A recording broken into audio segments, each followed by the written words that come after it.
Hello दोस्तों, मेरा नाम रोहित और स्वागत है आप सभी को अपने यूट्यूब चैनल बीसी सेंटर में। तो आज हम बताने वाले हैं VVU यानी कि Vinoba Bhave university Hazaribagh semester 5 political science core 11 का VVI MCQ क्वेश्चन।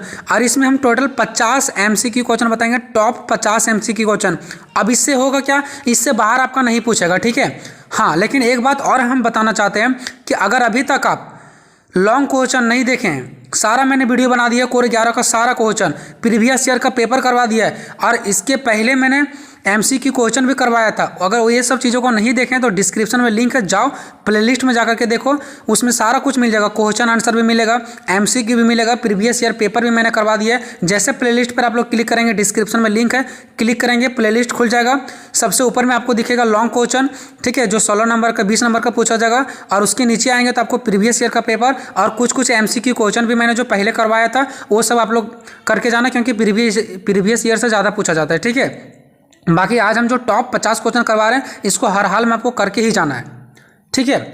ये 50 टॉप MCQ क्वेश्चन है। पहला क्वेश्चन क्या, देखो, विचारधारा शब्द का पहली बार प्रयोग कब हुआ। जो विचारधारा शब्द है इसका पहली बार प्रयोग कब किया गया था, तो इसका ऑप्शन नंबर होगा B, यानी कि 23 मई 1797, यानी कि 23 मई 1797 को 23 मई 1797 को विचारधारा का शब्द का पहली बार प्रयोग किया गया। उसके बाद चलेंगे क्वेश्चन नंबर दूसरा की ओर। क्वेश्चन नंबर दूसरा है कि उदारवादी विचारधारा का मुख्य प्रतीक क्या है। जो उदारवादी विचारधारा है इसका मुख्य प्रतीक क्या है, तो इसका मुख्य प्रतीक है आत्मनिर्भरता, आत्मनिर्भरता। उसके बाद चलते हैं क्वेश्चन नंबर तीसरा की ओर। तीसरा में क्या बोल रहा है कि उदारवाद ब्रिटेन की भाषा में कहा जाता है, यानी कि उदारवाद को ब्रिटेन की भाषा में क्या कहा जाता है, तो इसको कहा जाता है हायक। क्या कहा जाता है दोस्तों, हायक कहा जाता है, ठीक है। उसके बाद हम लोग चलेंगे क्वेश्चन नंबर 4 की ओर। क्वेश्चन नंबर 4 में है कि नव उदारवाद का उदय कब हुआ। जो नव उदारवाद है इसका उदय कब हुआ, तो 1970 में नव उदारवाद का उदय हुआ, ठीक है। उसके बाद हम लोग चलेंगे नेक्स्ट क्वेश्चन नंबर 5 है कि मार्क्सवाद के करीलो की पुस्तक का प्रकाशन कब हुआ। जो ये करीलो पुस्तक है इसका प्रकाशन कब हुआ था, तो 1972 में हुआ था, 1972, ठीक है। हम यहाँ पे 4 ऑप्शन भी दे दिए हैं, हालांकि आपको ऑप्शन को माइंड नहीं करना है, सिर्फ देखना है आंसर, ठीक है। उसके बाद हम लोग चलते हैं क्वेश्चन नंबर 6 की ओर। क्वेश्चन नंबर 6 में सामाजिक प्रजातांत्रिकों ने गोधा सम्मेलन कब किया। जो सामाजिक प्रजातांत्रिकों थे उसने गोधा सम्मेलन कब किए थे, तो 1875 में, 1875 में। हालांकि यहाँ पे कुछ क्वेश्चन में भी आपको ऑप्शन नहीं दिखेगा, बट आगे फिर आपको ऑप्शन देखने लगेगा, ठीक है। तो ये आपका करेक्ट आंसर हो जाएगा 1875। उसके बाद नेक्स्ट क्वेश्चन नंबर 7, फांसीवाद का जनक कौन था। जो फांसीवाद इसका जनक कौन था, तो मुसोलिनी। कौन था दोस्तों, मुसोलिनी, ठीक है। उसके बाद नेक्स्ट क्वेश्चन नंबर 8 है अराजकता। अराजकता शब्द की उत्पत्ति किस भाषा से हुई थी, तो अराजकता शब्द की उत्पत्ति यूनानी भाषा से हुआ था, ठीक है दोस्तों, यूनानी भाषा से। अगर अभी तक आप चैनल को सब्सक्राइब नहीं किए तो प्लीज़ सब्सक्राइब कर लो, ताकि हर एक इन्फॉर्मेशन आपको मिलता रहे, चाहे हम MCQ क्वेश्चन लाए, चाहे हम सब्जेक्टिव क्वेश्चन लाए, ठीक है। उसके बाद हम क्वेश्चन नंबर 9 में पहुँचते हैं। अनाक्रिया शब्द का क्या अर्थ है, तो इसका अर्थ होता है शासन का अभाव, इस शासन का अभाव। उसके बाद क्वेश्चन नंबर 10, प्रथम अंतर्राष्ट्रीय मजदूर संगठन कब बनाया था। प्रथम अंतर्राष्ट्रीय मजदूर संगठन कब बनाया गया था, तो 1919 में, ठीक है, यानी कि 1919 में बनाया गया था, ठीक है। उसके बाद चलते हैं नेक्स्ट क्वेश्चन नंबर 11 की ओर। इच्छा शक्ति नहीं राज का धारा है, किसने कहा, तो TH ग्रीन ने कहा। किसने कहा दोस्तों, TH ग्रीन ने कहा। अगर आप लॉन्ग क्वेश्चन नहीं देखें, बहुत सारे लोग कमेंट कर रहे हैं कि सर आप क्वेश्चन बना दीजिए, क्वेश्चन बना दीजिए। कोर 11 का सारा क्वेश्चन कंप्लीट है, जितने भी लॉन्ग क्वेश्चन आप आएंगे एग्जाम में सारा का सारा क्वेश्चन खत्म। आपको लगभग 7 या 8 क्वेश्चन पढ़ना है, ठीक है। तो 7 या 8 क्वेश्चन मैंने करवा दिए, जाओ डिस्क्रिप्शन में लिंक है, उस प्लेलिस्ट में जाओ और 7 से 8 क्वेश्चन जो मैंने इंपॉर्टेंट करवाया था वो देख लो कि कौन कौन सा पढ़ना है, वो आपको प्लेलिस्ट में ही मिल जाएगा। और 7 से 8 ही पढ़ के जाओ फुल, ठीक है, उतना ही के अंदर से आएगा, ठीक है। अब ये मत समझना कि क्वेश्चन हल्का सा आप जो बनाए वो हल्का सा डिफरेंट लग रहा है, मतलब कि राजनीतिक विचारधारा का आप स्रोत बता दिए हैं, चाहे तो विषय वस्तु बता दिए हैं, और हो सकता है वहाँ स्रोत आ जाएगा, तो ज़्यादा डिफरेंट नहीं है, ठीक है। बट जितना मैंने करवा दिया अगर आप लोग कर लेते हो तो 100% अच्छा आपका जो एग्जाम में भी क्वेश्चन लड़ेगा और आप लोग अच्छा स्कोर भी करोगे, ठीक है। तो मेरा डिस्क्रिप्शन में लिंक है, जाकर के देख लो। और अगर अभी तक टेलीग्राम ग्रुप नहीं ज्वाइन किए तो टेलीग्राम ग्रुप भी ज्वाइन कर लो, वहाँ पर अपडेट मिलते रहता है, ठीक है। क्वेश्चन नंबर 12, उदारवादी विचारधारा का प्रतीक क्या है। जो उदारवादी विचारधारा है इसका प्रतीक क्या है, तो आत्मनिर्भरता, आत्मनिर्भरता।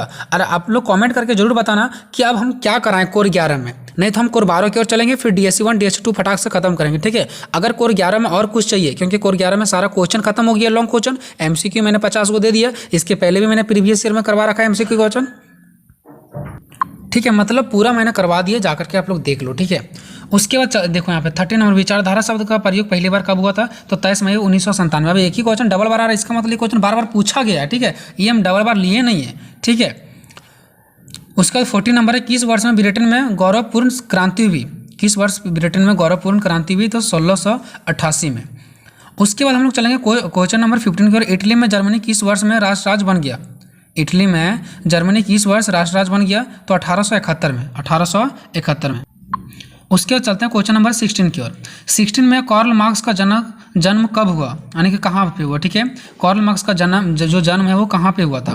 तो जर्मनी में हुआ था, ठीक है। कार्ल मार्क्स का जन्म कहाँ पे हुआ था? जर्मनी में हुआ था, याद रखना जर्मनी, इससे पूछा जाएगा, ठीक है। उसके बाद नेक्स्ट 18 क्वेश्चन है, कार्ल मार्क्स का जन्म कब हुआ था? अभी तो कहाँ पे हुआ था, अब कब हुआ था? तो 5 मई 1818 को, 5 मई 1818 को, ठीक है।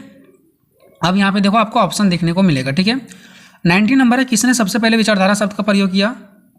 ठीक है, विचारधारा शब्द का प्रयोग सबसे पहले किसने किया? तो यहाँ पे इसका आंसर है दोस्तों डेस्टूड डी ट्रेसी, लेकिन इसको एक बार आप लोग सर्च कर लेना, ठीक है।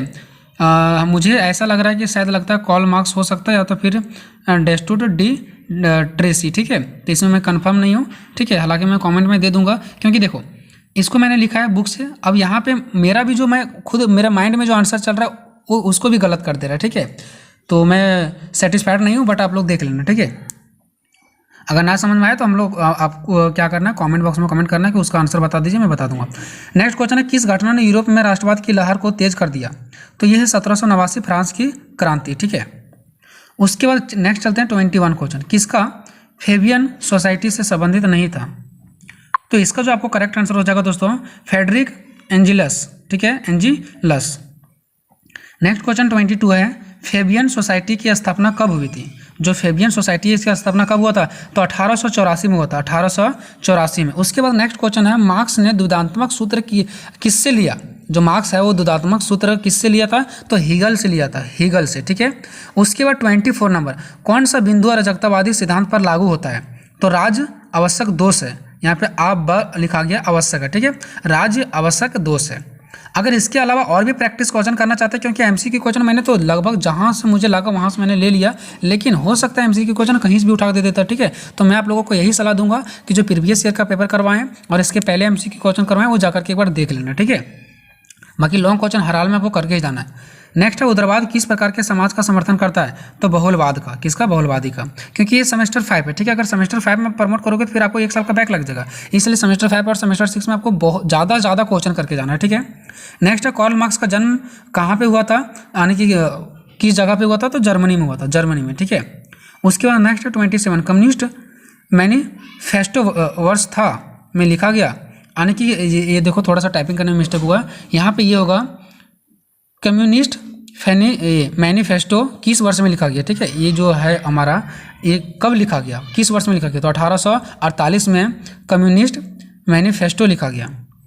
नेक्स्ट है 28, उदारवादी विचारधारा का प्रतीक क्या है? तो आत्मनिर्भरता, क्या है? आत्मनिर्भरता। नेक्स्ट है 29, कार्ल मार्क्स का जन्म कहाँ पे हुआ था? तो जर्मनी में हुआ था। नेक्स्ट है क्वेश्चन नंबर 3 कि इटली और जर्मनी किस वर्ष में राष्ट्रराज बन गए थे? तो 1871 में राष्ट्रराज बन गए थे। उसके बाद नेक्स्ट क्वेश्चन नंबर हमारे दोस्तों 31 कि उदारवाद के जनक किनको कहा जाता है? उदारवाद का जो जनक हो किनको कहा जाता है? तो जॉन लॉक को कहा जाता है, जॉन लॉक को, ठीक है। उसके बाद 32 नंबर है कि आर्थिक क्षेत्र में अद्वितीयम नीति किस सिद्धांत के द्वारा की गई? तो उदारवाद, ठीक है। और नेक्स्ट हमारा क्वेश्चन है 33, नव उदारवाद का उदय कब हुआ? तो 1970 में ही नव उदारवाद का उदय हो चुका था, ठीक है। नेक्स्ट 34 नंबर, राज्य के संबंध में अराजकतावादी क्या मानते हैं? तो ये मानते हैं कि राज्य जो है एक आवश्यक दोष है, ठीक है। 35 है, open society and acts NNC के रचयिता कौन है? तो इसका जो रचयिता है वो है कार्ल पॉपर, ठीक है। उसके बाद नेक्स्ट क्वेश्चन है 36, उदारवादी विचारधारा का मुख्य प्रतीक क्या है? तो इसका जो आपको करेक्ट आंसर हो जाएगा दोस्तों वो हो जाएगा आत्मनिर्भरता, 36 का आत्मनिर्भरता। नेक्स्ट है 37, रिपब्लिक किनके द्वारा लिखी गई थी? जो रिपब्लिक थी वो किनके द्वारा लिखी गई थी, तो प्लेटो के द्वारा लिखा गया था।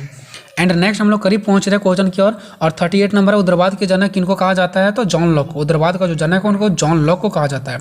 नेक्स्ट है 39 नंबर की संप्रभुता किस शब्द से लिया गया, जो संप्रभुता शब्द है वो किस शब्द से लिया गया, ठीक है, तो सुपरेनस से, ठीक है, सुपरेनस से, ठीक है।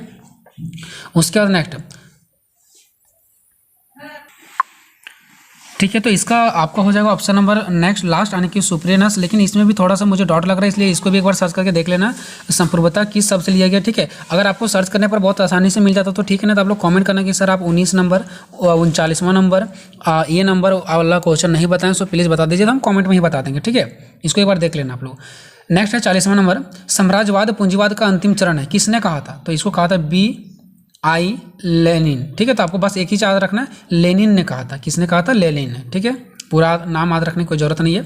नेक्स्ट है 41, इनमें से कौन अराजकतावादी नहीं है, तो कौन अराजकतावादी नहीं है वो पूछ रहा है, ठीक है। तो वेपर जो है वो अराजकतावादी नहीं है। नेक्स्ट है 42, हर व्यक्ति अपनी क्षमता के अनुसार कार्य करेगा और अपनी आवश्यकता के अनुसार पाएगा, किसने, ये किससे संबंधित है, ये बात किसने कहा था, तो साम्यवादी वाले कहते हैं, ठीक है।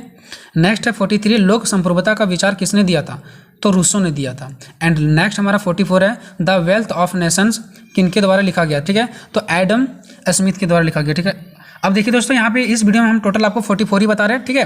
टोटल 44 इंपॉर्टेंट क्वेश्चन है। इसके अलावा आप डिस्क्रिप्शन में एक बार जाकर जरूर चेक करें, टेलीग्राम का लिंक और प्लेलिस्ट का लिंक है, ठीक है, वहाँ से आपको बहुत ज़्यादा फायदा होगा।